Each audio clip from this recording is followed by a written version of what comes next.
Hey all, welcome back. I've been testing this Ninja Creami for just over a month now, and here's what I've found out. Let's have a look. So this here is the Ninja NC301 Creami. It's currently going for sale at $199 Canadian dollars, and the retail price without sale is $249 Canadian. Now there are 7 programs in this: ice cream, light ice cream, sorbet, smoothie bowl, gelato, milkshake, and mix-ins. And over this video, I'll show you a number of these functions that I've been testing, except sorbet. I'm really not into sorbet, and I'm not planning to set my mind in the right direction to retry sorbet. I've been burned quite a bit. Now it's worth noting that there's also a deluxe version of the Creami with 11 functions. It for some reason lets go of the smoothie bowl function and adds in frozen yogurt, Italian ice, slushy, frozen drink, and creamy chino, whatever that is. But I think for my use case, the 7 function does more than what I need already, but it's all really up to you. The machine also comes with 2 1-pint containers. They're plastic, and 2 is just not enough. So we got some third-party ones because the Ninja ones were just too expensive and not worth the price. So that's why you see all these colors. So with all of this, let's take a deeper dive into what I've experienced with Ninja products over these years.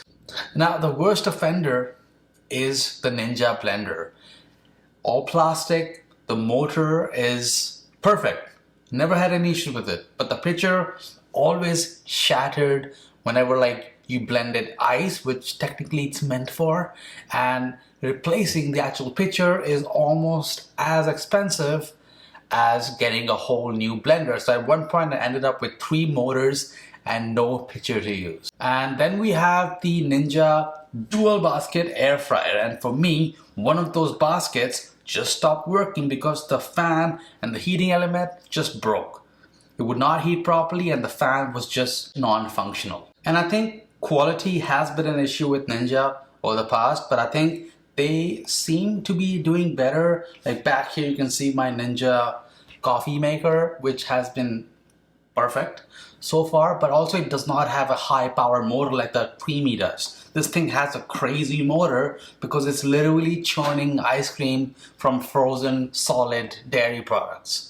And non-dairy, I guess. So I guess there's more chances of this thing breaking than the coffee maker. And due to these past products that have kind of failed on me, I do have long-term concerns over the durability when it comes to the motor and all the different plastic and clicky elements that's in this machine. So I really am going to treat this like a first impressions kind of video. I'm just testing it out, and everything that I've seen so far has been really, really good.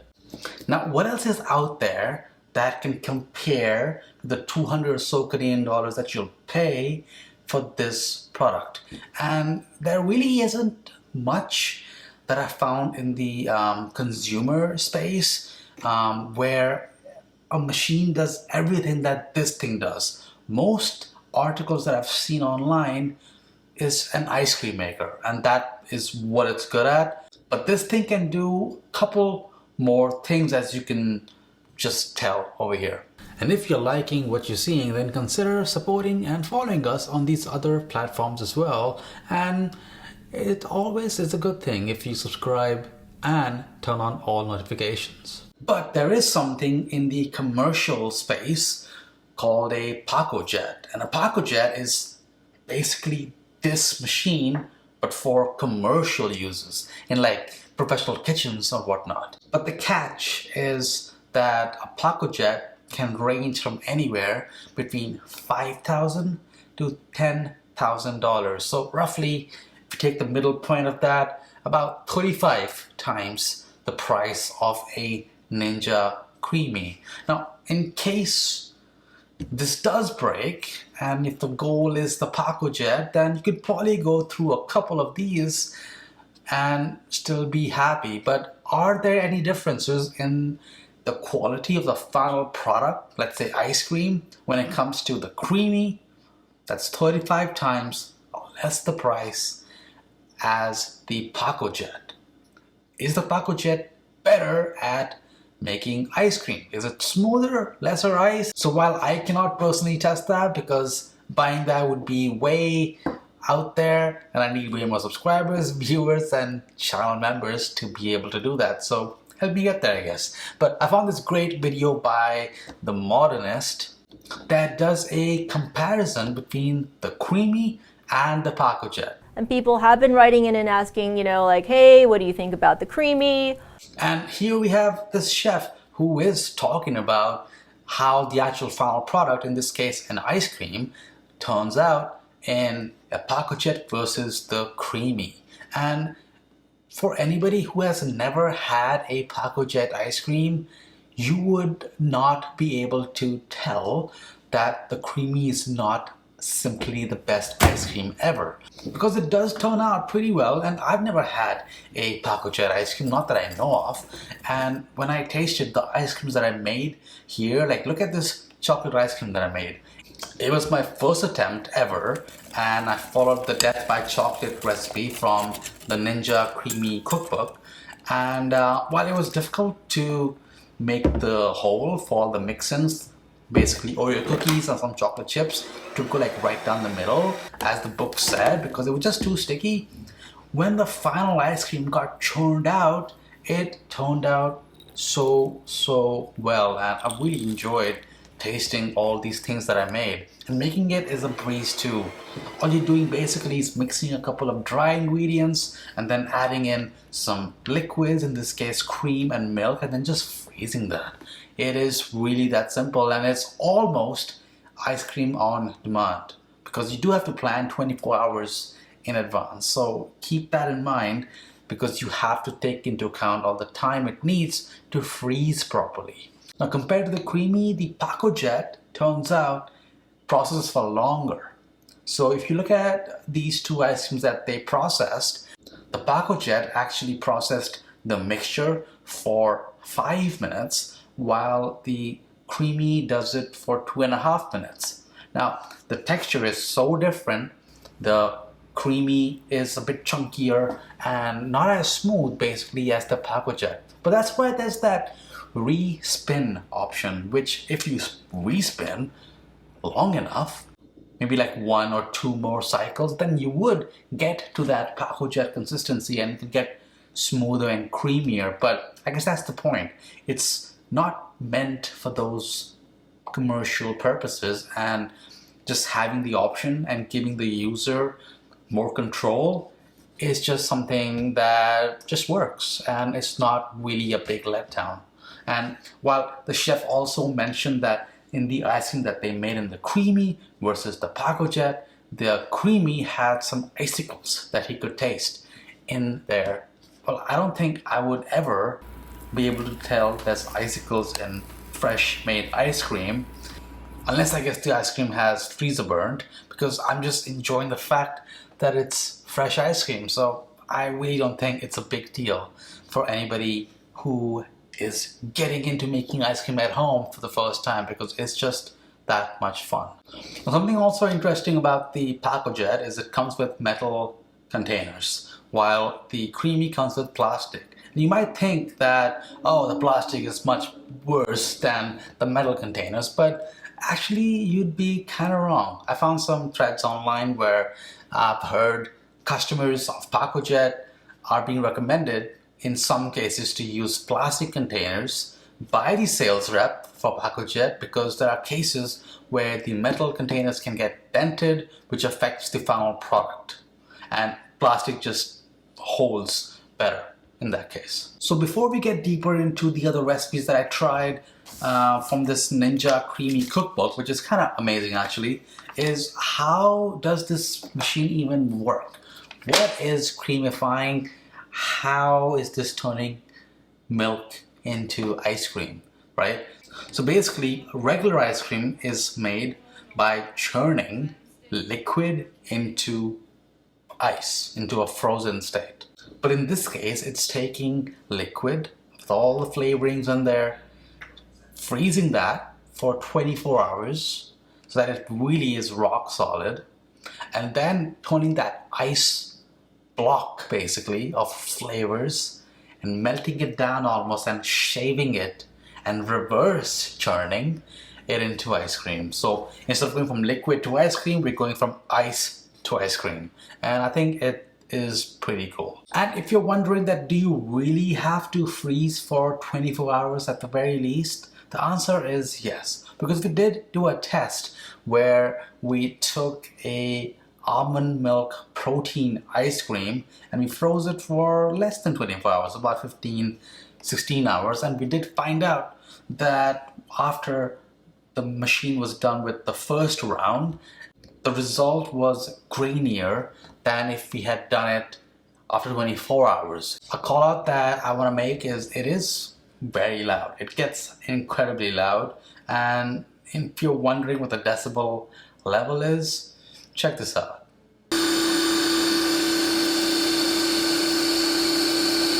And then this is how loud a microwave is.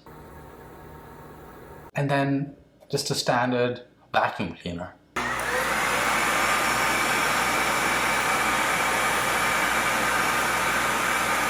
It's loud.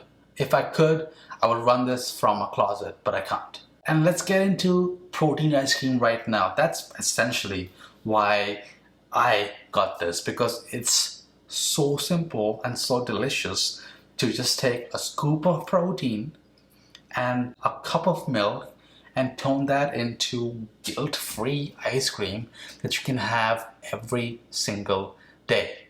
Yeah, it's really that easy. Now in this case, I'm showing you protein ice cream made with almond milk, and because it's almond milk, it's not as fatty as regular milk. It does need a bit of help when we are spinning this into ice cream. But the actual process is very simple, and you can use pre-made protein shake as a liquid, or in my case, I'm just blending what essentially is your protein shake with some fruit, some milk, and some protein, and then adding that into the creamy container up to that max fill line. And we also add some cream cheese in there because it helps make the final thing creamier because it's adding extra fats in there. And then freezing it, and the next day, this is how it looks, and after creamifying, it turns out so good. Now it does look crumbly and dry after the first spin. You need to add a bit more milk and do 2 to 3 more respins, and finally it looks tremendous, creamy, soft, just like this. And you can really just have this every single day, and we do in our house. It is a lot of fun. Now after that, we have the smoothie bowl, and I've never really made smoothie bowl before, so this was my first time making it. And while most of their recipes do ask for like maple syrup or sugar or just basically full sugar based sweeteners, they do give alternatives that you can use if you want to use other alternatives like stevia, for example. I just modified here the strawberry banana protein smoothie bowl recipe because I do not like frozen strawberries, and just replaced them with blueberries instead and used maple syrup as a sweetener. And I didn't bother adding in the juice, I just added extra milk, and you can see it's so easy to prepare, and once it's done creamifying, it is very thick, smooth, and just pretty and delicious to eat. Something more fun though is milkshakes, and milkshakes are awesome in this. And while you can technically go a step further and make ice cream first using the cream machine and then use that ice cream to turn that into a milkshake, I didn't do that. I got ice cream in the freezer and I used that to turn it into a Oreo cookie and cream milkshake. Now some recipes in this book do end up turning out milkshakes that are a bit too thick for my liking, so there is some experimentation that you would have to do to get the perfect consistency for you. And while the Vitamix also does milkshakes, I wonder if you want to see which of these devices turns out a better milkshake and what makes a better milkshake. Now just to go back to the ice cream that I showed from earlier, the booklet says that you want to serve it immediately, but you can look at how molten the texture looks right now. And it looks more like ice cream that's been sitting out for some time rather than ice cream that is out from the freezer, that's actually properly chilled. And after chilling it, this is what it looked like, and it just has a much more pleasant ice cream like texture at this point. And then the big one and the most delicious thing that I ever made, because it's my first time making it as well based on this book, is the gelato. This is a chocolate hazelnut gelato and it turned out so amazing. The prep process is a little bit more involved. You have to get on the stove. You have to essentially make sort of like a custard with eggs and strain that through with all the flavorings and then freeze it. You have to also use like an ice water bath to appropriately cool it down before you freeze it. But it is all so worth it because after processing it, this is what it looks like. And the scoops of this are coming out so smooth. It looks like the best gelato ever, and I tasted it and I snacked on a lot of it. And it really just shows why gelato is better than ice cream. Hey, that's what I think. All in all, I'm really happy with how this machine has been and how it has treated us so far. I am concerned about the reports that I've heard online where people have received damaged units. Amazon does sometimes ship broken or used units and sell them as new. I've had that happen to me personally. I've read cases where the motor has started to like smoke, or the blade has stripped the screws that's holding it together, so that the ice cream ended up with shavings and shards of metal, which is, that's dangerous. And it is plastic all around, so because of all the clicky buttons everywhere, there just is way more that's out there that can fail because of all the clickiness. I just have to wait and see, and you can bet that I'll do a update in like a year or so and just show you if I ended up receiving a good unit. If you can get it on sale, get it on sale, because the deluxe version is almost as expensive as the full price for the 7 function model, which kind of makes no sense to me. Like, how is it the same price? But get it on sale if you can. In the end, I just want to call out that this is like a throw it and forget kind of machine, and it'd be really fun, like with the kids, just over the weekend, you know, just have fun making ice cream. Look at the book, look at the base recipes, and just come up with your own flavorings, your own mix-ins, and just go crazy. I don't think having this means you will stop going out for ice cream. It just means that you'll have more of it, and you can have healthy alternatives, as I mentioned earlier. So you can have more, have no guilt, and then have real ice cream too with the same machine. You win at the end. And if you want to see another Ninja product that I covered not that long ago, then check out my Ninja Dual Brew review.